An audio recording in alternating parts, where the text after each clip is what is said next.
욥기서 11장에서 14장까지 말씀입니다. 지금 이 부분은 세 친구 엘리바스, 빌닷, 소발 중에 그 소발이 한 이야기에 대한 욥의 답변이죠. 그래서 11장은 소발의 이야기고 나머지 12장에서 14장까지는 욥의 답변입니다. 그래서 지금 앞에서 이제 다시 한번 요약을 해본다면 욥이 고난을 당했을 때 하나님께 범죄하지 않고 주신 자도 여호와요 취하신 자도 여호와다. 하나님께서 복도 내리시니 화도 내리실 때도 있다. 이렇게 믿음으로 고백하면서 자기에게 닥친 고난을 잘 인내를 했습니다. 하지만 그 고난 가운데 자기 몸에 종기가 나서 그게 하루 이틀도 아니고 계속 괴롭고 하면서 고난이 깊어지니까 욥이 그만 자기 태어난 날을 생일을 저주하면서 차라리 죽기를 바라는 이제 그런 기도를 하나님께 드리면서 하나님께 다소 원망하기 시작했죠. 그 소리를 이제 들은 세 친구들은 이제 욥이 그런 어려움을 당했다는 소식을 듣고 찾아왔었는데 옆에서 말없이 기다려주다가 욥이 그 말을 하는 것을 듣고 이제 욥에게 한마디씩 하기 시작한 것입니다. 그래서 세 친구가 돌아가면서 한마디씩 했는데 먼저 엘리바스, 그 다음에 빌닷, 소발 이렇게 돌아가면서 얘기를 했는데 이제 그렇게 한 차례, 또 두 차례, 세 차례까지 이제 욥기서가 27장까지 쭉 그게 기록되고 있는 것인데 우리가 지금 그 부분을 계속 읽어가고 있습니다. 그래서 앞에서 이제 엘리바스, 빌닷이 한 얘기들 그거에 대한 욥의 답변, 또 오늘 소발이 한 이야기, 또 소발이 한 이야기에 대한 욥의 답변을 종합적으로 요약을 해본다면 세 친구들은 공통적으로 인과응보의 논리로 욥을 정죄합니다. 아니 땐 굴뚝에 연기 나랴 하는 그런 말이죠. 그래서 욥이 잘못했으니까 벌을 받는 것이다. 이런 인과응보의 논리로 계속 그 이야기를 하니까 결국은 욥을 정죄할 수밖에 없고 그래서 욥이 네가 잘못했다 회개하라 이런 식으로 자꾸 이야기를 하죠. 너의 자녀들도 잘못했으니까 다 죽은 거고 너는 지금 잘못했지만 그래도 그나마 안 죽고 있으니까 지금이라도 늦지 않았으니까 하나님 앞에 회개해라.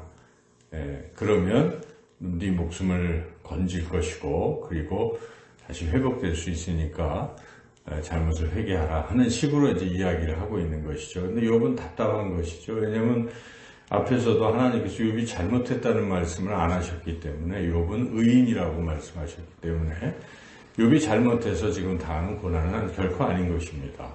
욥도 그것을 알고 있으니까 답답한 거죠. 친구들은 뭣도 모르고 계속 그렇게 이야기를 하고 근데 그 소리가 듣기 싫고 그래서 욥도 지금 항변하듯이 그게 아니라고 계속 지금 답변하는 내용으로 쭉 이어지고 있습니다. 그 세 친구들이 이야기하는 것들에 약간의 차이가 있는데 똑같은 인과응보의 논리지만 엘리바스는 자기의 경험에 비추어서 이제 그 인과응보의 논리를 펼치고 있는 그런 것이죠. 그리고 엘리바스에 이어서 빌닷은 자기 얘기는 아니지만은 지혜의 전통, 지혜 있는 사람들 얘기 들어봐도 그렇다 그렇게 근거를 지혜 있는 사람의 이야기를 가지고 이게 정제를 하고 있는 것이죠. 그리고 이제 오늘 이 소발은 이제 그 논리를 하나님의 이제 주권, 지혜, 주권이라기보다 하나님의 오묘함과 위대하신 어떤 그런 부분과 하나님의 지혜의 부분으로서 이것을 이제 인과응보의 논리를 주장하고 있습니다. 그래서 소발은 인간이 알 수 없다, 알 수 없는 그 지혜의 오묘함에 굴복하고 이렇게 해라 하는 이제 인과응보의 논리를 펼치고 있습니다. 그래서 오늘 이 말씀을 조금 11장 내용을 먼저 살펴보면은 이제 소발이 나서서 하는 그런 내용인데, 여기 이제 1절에서 6절 중에 6절을 보시면은 지혜의 오묘함으로 내게 보이시기를 원하노니 이는 그의 지식이 광대하심이라. 하나님께서 너로 하여금 너의 죄를 잊게 하여 주셨음을 알라. 이런 식으로 이제 하나님의 지혜의 오묘함을 빌어서 이 욥이 죄를 지은 것을 지금 정죄하고 있는 것입니다. 죄 때문에 지금 결국 곧 고난을 받고 있는 것이다. 그걸 깨닫게 하려고 이걸 들어서 지금 이야기를 하는 것이죠. 그렇게 계속 정죄하고 욥이 잘못했다고 정죄를 하는 이런 말씀인데, 우리가 이 말씀을 접하면서 소발과 같은 것은 잘못된 것이다 깨달아야 되겠습니다. 소발은 욥의 형편과 사정을 전혀 고려하지 않고 있습니다. 욥을 이해하려고 들지도 않습니다. 그저 자기가 가지고 있는 어떤 잣대만 가지고 욥을 평가하고 또 이렇게 정죄하고 있는 것이죠. 그래서 우리가 고난당한 사람들에 대해서 그 자기가 가지고 있는 것으로 어떤 충고를 하고 하는 것이 아니라, 그게 중요한 것이 아니라 먼저 그 사람의 그 형편을 잘 헤아리고 잘 들어보고 같이 공감해 주는 것이 더 선행돼야 하는 것입니다. 그래서 항상 같이 아파하는 그 부분이 더 선행돼야 되는데, 지금 소발은 그러한 것 전혀 없이 자기 그 논리만 가지고 정죄를 해서 도리어 욥에게 더 깊은 상처만 주고 있는 그러한 상황이죠. 그리고 또 소발의 잘못은 자기는 마치 하나님의 모든 지혜와 오묘한 뜻을 다 아는 양, 그러나 욥은 잘 모른다는 식으로 이렇게 정죄하고 있는 거죠. 이것도 잘못된 거죠. 오히려 욥이 더 잘 알 수 있고 소발은 하나님에 대해서 더 모를 수도 있죠. 그런데 그럼에도 불구하고 소발은 교만해서 마치 자기는 하나님의 뜻을 다 아는 듯 이렇게 이야기하는 것이죠. 우리도 이거 참 주의해야 합니다. 대화를 나눌 때 자기는 마치 하나님의 진리를 다 아는 듯, 그래서 다른 사람에게 정죄하려는, 이제 목회자들도 이제 그런 부분에 주의를 많이 해야지요. 그래서 그런 면에 이 소발이 잘못한 것이 있죠. 그런데 이제 또 이 소발이 이제 이 말씀의 부분에 또 잘못된 올바른 것도 많이 있어요.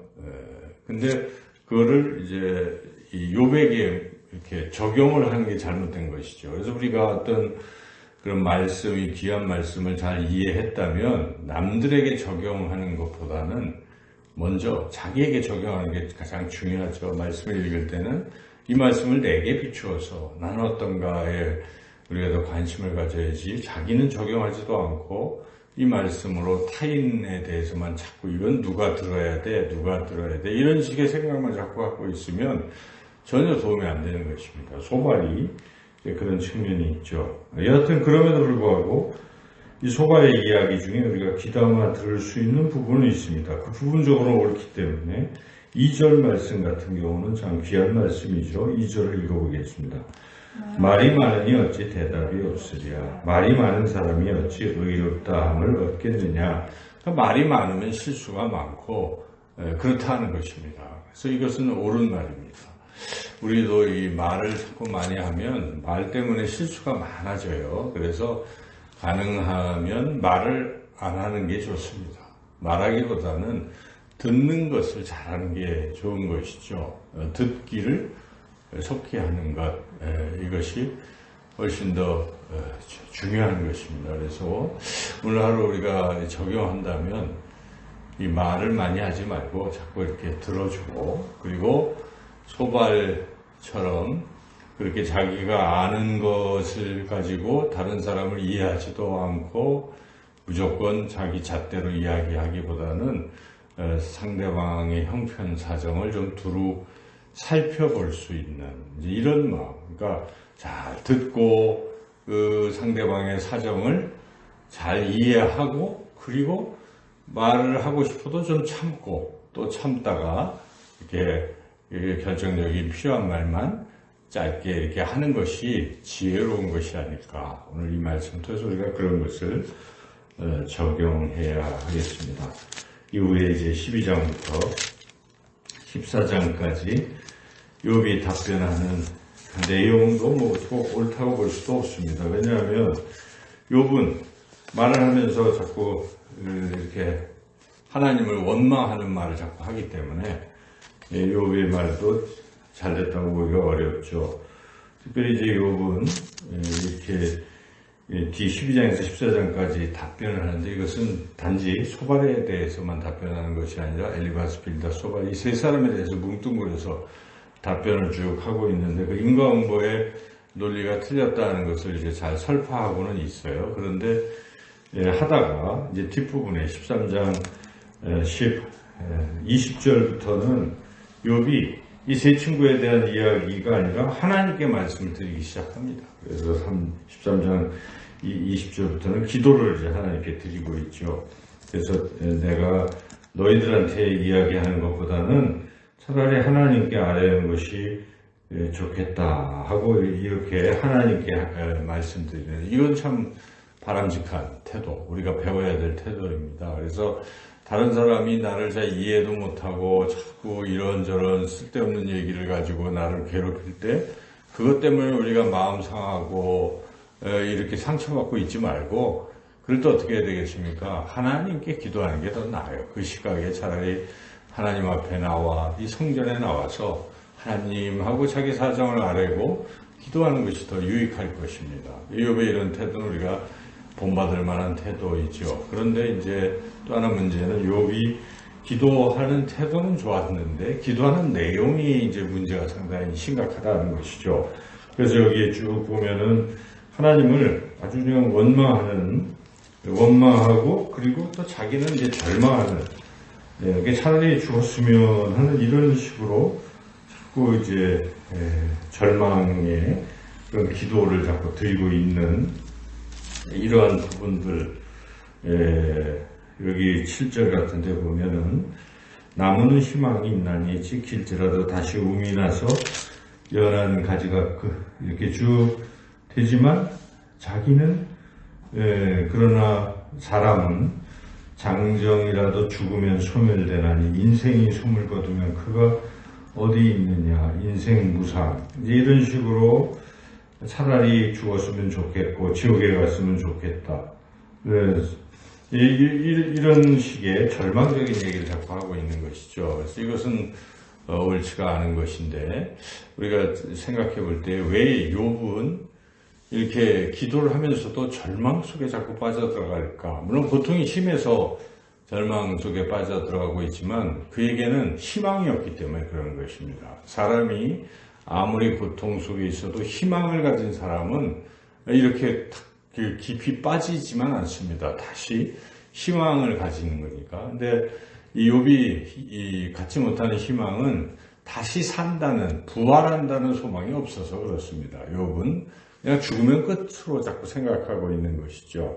근데 우리는 다르죠. 우리 그 예수님을 믿는 그리스도인들은 다릅니다. 소망이 있어요. 부활의 소망이 있지 않습니까? 우리는 이 세상에서 고난받고 설령 죽을지라도 우리는 다시 산다. 주님이 재림하실 때 우리가 다시 살 수 있다는 그런 부활의 소망을 가지고 있는 사람들이기 때문에 우리는 그렇게 절망의 깊은 늪에만 빠져있지 않다 하는 것이죠. 부활의 소망을 가진 사람, 그걸 붙들고 있는 사람은 그런 상황에서도 일어날 수가 있는 것이죠. 그래서 이것이 참 중요합니다. 우리는 이렇게 예수 그리스도를 믿음으로 다시 살 수 있다는 소망이 우리 안에 있기 때문에 이겨낼 수 있는 것이죠.